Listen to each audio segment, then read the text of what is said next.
Bom dia, nono ano.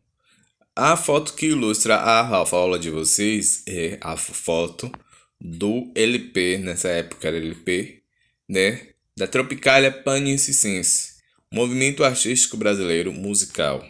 O cenário musical brasileiro na década de 1960 foi marcado por uma intensa produção de diversas vertentes e movimentos. O país também atravessou um período conturbado em sua história, com a tomada do governo pelos militares, mais precisamente no ano de 1964.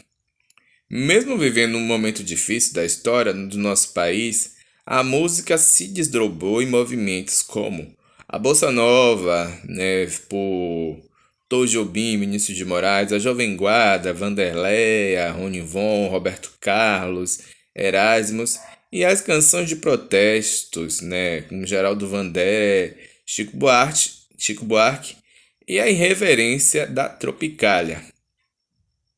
A moda brasileira na década de 1960 e 70 acompanhou os movimentos de estilos musicais e figurinos usados pelos cantores e bandas. O contexto histórico mundial e nacional também trouxe influência para as criações da moda, que passou a apresentar uma diversidade de estilo como até então não tinha se visto antes aqui no Brasil.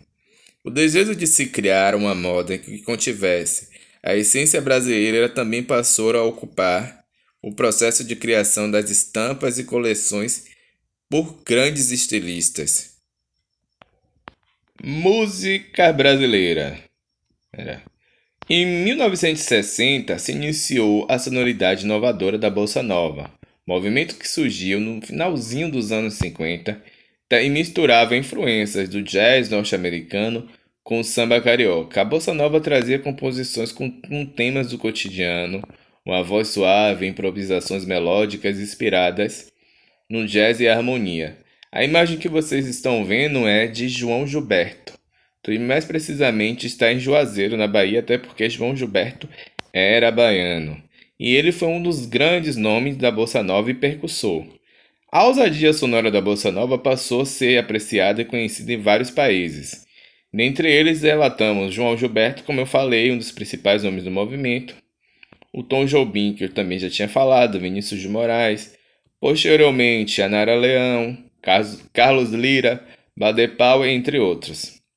Entre as inúmeras composições existentes da Bossa Nova, vale destacar Chega de Saudade, de Tom Jobim e Vinícius de Moraes, Desafinado, de Tom Jobim e Newton Mendonça, Samba de Avião, de Tom Jobim e Garoto de Ipanema, que é das mais famosas composições da Bossa Nova, que é de Tom Jobim e Vinícius de Moraes. Em abril de 1964, os militares retiraram o presidente João Goulart do governo e tomaram poder, instaurando assim a ditadura militar no Brasil. A opressão do regime militar rapidamente se impôs no país e iniciou-se assim um processo de censura, e repressão e a caça a militantes, intelectuais e artistas também. Canções e obras de arte, até peças teatrais, foram censuradas e impedidas de ser exibidas no país, inclusive até filmes. Na música houve algumas manifestações distintas.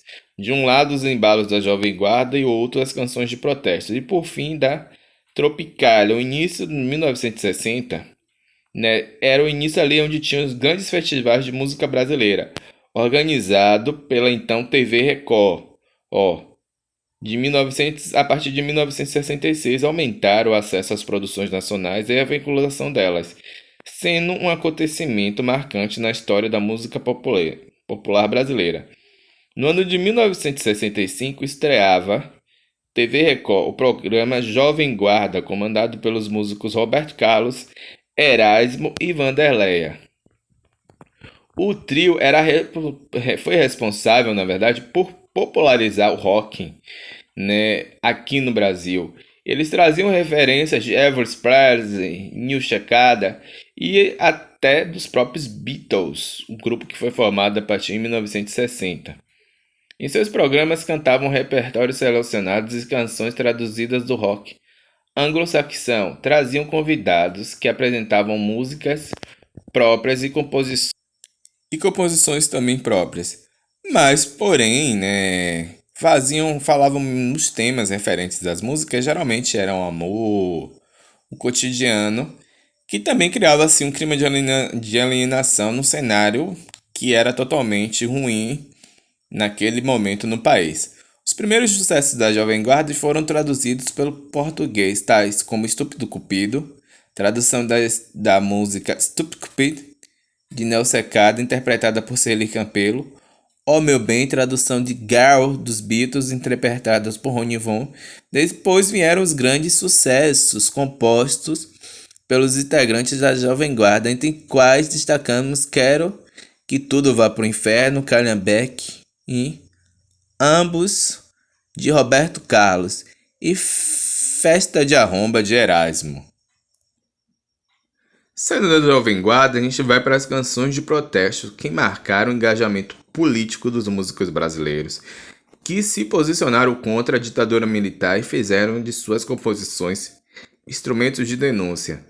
O regime militar, né, imposia a censura e com ela, né, o cerceamento, né, de livre expressão de pensamentos e desejos e posicionamentos políticos. Vários intelectuais, escritores, músicos, cineastas, atores e artistas plásticos foram perseguidos, alguns presos, torturados e outros foram também exilados para países diferentes. Mesmo com o contexto político opressor, alguns músicos seguiram nos seus papéis na militância política, expondo o terror do regime e inflamando o desejo pela liberdade.